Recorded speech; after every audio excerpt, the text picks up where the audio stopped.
నమస్తే. ప్రస్తుతం మనతో సీనియర్ జర్నలిస్ట్ దాము బాలాజీ ఉన్నారు. ఆయన ఒక విషయం అడిగి తెలుసుకుందాం. నమస్తే సార్. నమస్తే సార్, ఇప్పుడు ప్రస్తుతం కృష్ణా వాటర్ గురించి ఒక రకమైన వివాదం జరుగుతుంది. అలాగే ఇప్పుడు సీఎం జగన్ కూడా దీనిపైన మాట్లాడారు. ఇప్పుడు సీఎం రేవంత్ రెడ్డికి ఒక ఛాన్స్ దొరికింది అనుకోవచ్చా మాజీ సీఎంని తిట్టడానికి? ఆల్రెడీ ఇప్పుడు ఏంటంటే తెలంగాణ సెంటిమెంట్ మీద పేటెంట్ ఎవరిది అనేది ఇక్కడ రంగంలోకి వచ్చింది. మొన్నటి వరకు పేటెంట్ తెలంగాణ సెంటిమెంట్ మీద పేటెంట్ కేసీఆర్ది. ఆయన అనుకుంటే తెలంగాణ సెంటిమెంట్ని ఎప్పుడైనా రెచ్చగొట్టగలడు, ఉద్రేకతలను క్రియేట్ చేయగలడు, మళ్ళీ ఆయన అనుకుంటే తగ్గించగలడు. అటువంటి ఒక మంత్రశక్తి మాయాజాలం ఆయన దగ్గర ఉన్నింది. ఇప్పుడు దాన్ని రేవంత్ రెడ్డి లాక్కుంటున్నాడు.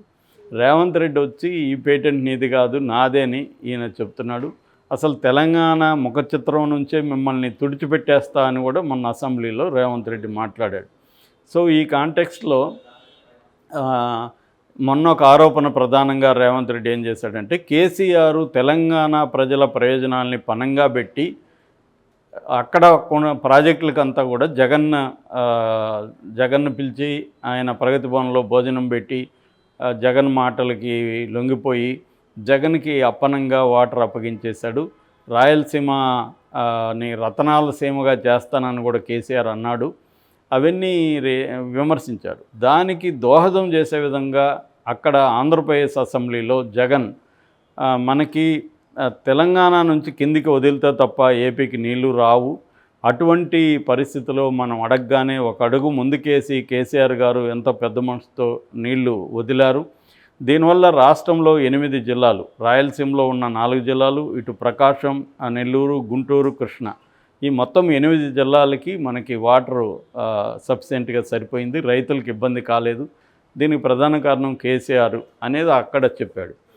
సో అసలు ఏంటి ఈ రాజకీయాలు అనుకున్నప్పుడు దీనివల్ల ఇప్పుడు అనేక కాంప్లెక్స్ ఇష్యూస్ బయటకు వస్తున్నాయి. ఫస్ట్ తెలంగాణలో కనుక చూసుకుంటే, తెలంగాణలో రేవంత్ రెడ్డి వాళ్ళు నిన్న తెలంగాణ ప్రజాభవన్లో ఎమ్మెల్సీలకి ఎమ్మెల్యేలకి ఒక వర్క్షాప్ కండక్ట్ చేశారు ఈ వాటర్ మీద. ముఖ్యంగా కృష్ణా బేసిన్ అంటే పరివాహక ప్రాంతం అంటారు కదా, కృష్ణా నది పరివాహక ప్రాంతం, ముఖ్యంగా దక్షిణ తెలంగాణ ప్రాంతం.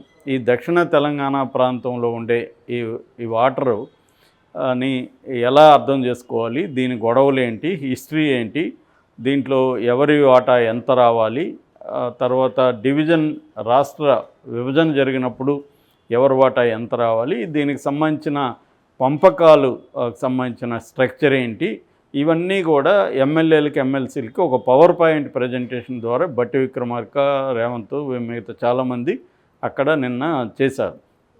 ఈ క్రమంలో ఈరోజు అసెంబ్లీలో 2 తీర్మానాలని రేవంత్ రెడ్డి ప్రభుత్వం ప్రవేశపెడుతుంది దీనికి సంబంధించి. ఒకటి, అక్కడ నాగార్జున సాగర్ దగ్గర సిఆర్పిఎఫ్ బలగాలు ఉన్నాయి, ఆ బలగాల్ని మేము ఉపసంహరించుకోకూడదు అనేది ఒకటి. రెండవది, తెలంగాణ వాటా తేలే వరకు కేంద్ర ప్రభుత్వానికి సంబంధించిన సంస్థలకి అధికారాన్ని అప్పగించాం. కేఆర్ఎంబీ అంటాం, అంటే కృష్ణా రివర్ మేనేజ్మెంట్ బోర్డు. ఇప్పుడు ప్రజెంట్ ఆ బోర్డు ఆధ్వర్యంలో నడుస్తుంది. సో దాన్ని మేము ఒప్పుకోము అని రిజెక్ట్ చేయడానికి ఈ 2 తీర్మానాలు అసెంబ్లీలో పాస్ చేయించి కేంద్రానికి పంపాలి. అంటే అర్థమైందంటే అక్కడ ఉమ్మడి జలాలకు సంబంధించిన నిర్వహణ బాధ్యత తెలంగాణకే ఉండాలి. అటు ఆంధ్రాకి ఇవ్వడానికి మేము ఒప్పుకోము, కేంద్రానికి ఇవ్వడానికి మేము ఒప్పుకోము. ఆంధ్ర ఏమో మా దగ్గర వద్దు, తెలంగాణ దగ్గర వద్దు, కేంద్రం దగ్గర పెట్టుకోండి, మీరే మాకు డివైడ్ చేయండి అని వాళ్ళు అడుగుతున్నారు. ఇప్పుడు ఇదేమో ఇలాగ అంటే కేసీఆర్ని ఇరుకుని పెట్టాలి, కేసీఆర్కి ఈ వాటర్ కాన్సెప్ట్ని ఉపయోగించుకొని కేసీఆర్ని తెలంగాణలో బ్యాడ్ చేయాలి, బదనాం చేయాలనేది రేవంత్ రెడ్డి ప్రధానమైన కర్తవ్యంగా కనబడుతుంది. దీన్ని జగన్ ఉపయోగించుకుంటున్నాడు. జగన్ ఉపయోగించుకొని కేసీఆర్ ఇచ్చాడు అంటే అర్థమేమి, నేను కేసీఆర్ని డీల్ చేస్తే ఇచ్చాను అనే కదా అర్థం. కాబట్టి ఇప్పుడు ఏమవుతుంది, రేవంత్ రెడ్డి ఇలా మాట్లాడడం వల్ల తెలంగాణ నుంచి అక్రమంగా వాటరు ఆంధ్ర ప్రజలకి తీసుకుని వెళ్ళాడు జగన్ అనేది రేవంత్ రెడ్డి మాట్లాడుతున్నాడు. దానికి కేసీఆర్ కోఆపరేట్ చేశాడనేది రేవంత్ రెడ్డి ప్రధానమైన ఆరోపణ. ఇప్పుడు అక్కడ రాజకీయాలకు తీసుకున్నప్పుడు దీని మీద ఇటు చంద్రబాబు స్పందించట్లేదు, పవన్ కళ్యాణ్ స్పందించట్లేదు, అక్కడ కొత్తగా దుకాణం మొదలుపెట్టిన షర్మిల కూడా స్పందించట్లేదు. సో చంద్రబాబు స్పందిస్తేమో క్రెడిట్ అంతా మళ్ళీ జగన్కి వెళ్తుంది, స్పందించకపోతేమో ఆంధ్రప్రదేశ్ రైతుల పట్ల వీళ్ళకి ఏమి ఇంట్రెస్ట్ ఉంది చూసారా అని ఒక విమర్శ వైసీపీ నుంచి వస్తుంది. పవన్ కళ్యాణ్ ఏమో నేను ఆంధ్రప్రదేశ్ ప్రజల కోసం ప్రాణం ఇస్తా టైప్లో ఆయన ఉపన్యాసాలు మాట్లాడుతుంటాడు. ఇప్పుడు ఈ విషయం మీద అతని వైఖరి ఏందనేది తేల్చమని అడుగుతారు, అదే అతనికి ఇబ్బంది. ఇంకా షర్మిల ఏమో ఇక్కడ కాంగ్రెస్ ప్రభుత్వం ఉంది, మరి జగన్ అన్యాయం చేశాడు రైతులకని మాట్లాడుతుంది, మరి జగన్ న్యాయం చేశాడని వీళ్ళకి అన్యాయం చేసి జగన్ అక్కడ రైతులకి మేలు చేశాడని రేవంత్ రెడ్డి చెప్తున్నాడు. మరి ఈ కాంటెక్స్లో ఆమె వైఖరి ఏందని ఆమె చెప్పట్లేదు. సో ఇది ఎంతకాలం ఎస్కేప్ కాగలరో చెప్పాల్సిన పరిస్థితి వాళ్ళకి ఏర్పడుతుంది. సో ఇటువంటి అనేక చిక్కుముళ్ళు దీంట్లో ఉన్నాయి. దీనికి బీఆర్ఎస్ ప్రభుత్వం ఏం చేస్తుందంటే స్వయంగా కేసీఆర్ రంగంలోకి దిగి రేపు నల్గొండలో ఆయన సభ పెడుతున్నాడు. ఆ సభలో ఆయన వైపు నుంచి వాదనలు చెప్పబోతున్నాడు. అసలు మొత్తం 811 టీఎంసీలో నీళ్ళని ఇద్దరు పంచుకోవాలి, అందులో 299 టీఎంసీలో వాటర్ మాత్రమే తెలంగాణకు వచ్చింది అనేది రేవంత్ రెడ్డి చెప్తున్నాడు. ఇప్పుడు అక్కడి నుంచి కూడా వాదనలు తయారవుతాయి. మేమెంత వాటర్ తీసుకున్నాం, ఇందులో ఎంత వృధాగా పోయింది, ఇవన్నీ కూడా రంగంలోకి వస్తున్నాయి.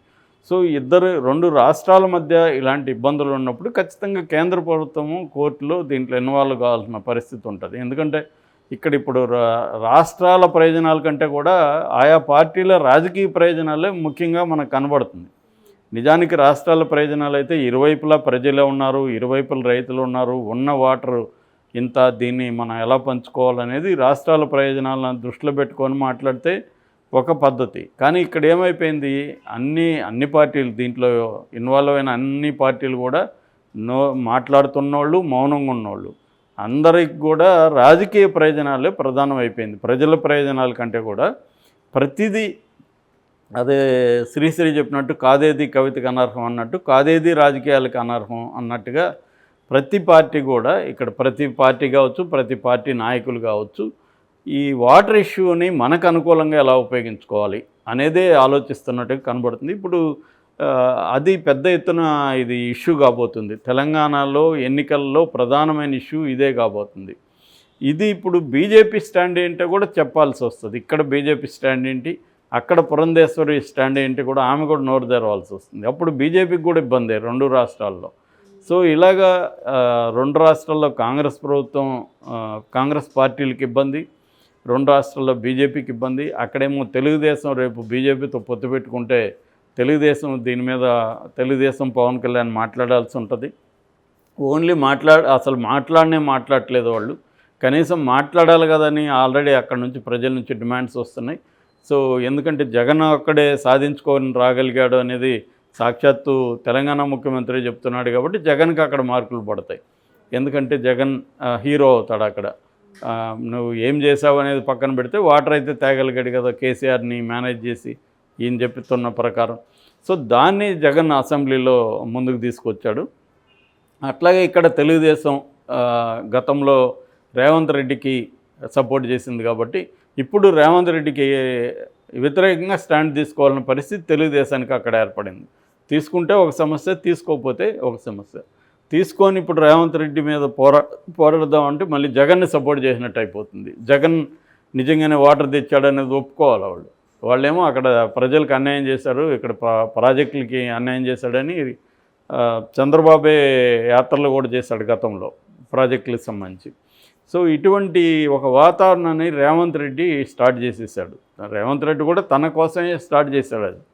ఎందుకంటే ఇప్పుడు అసెంబ్లీలో బొటాబొట్ట మెజార్టీ ఉంది రేవంత్ రెడ్డికి.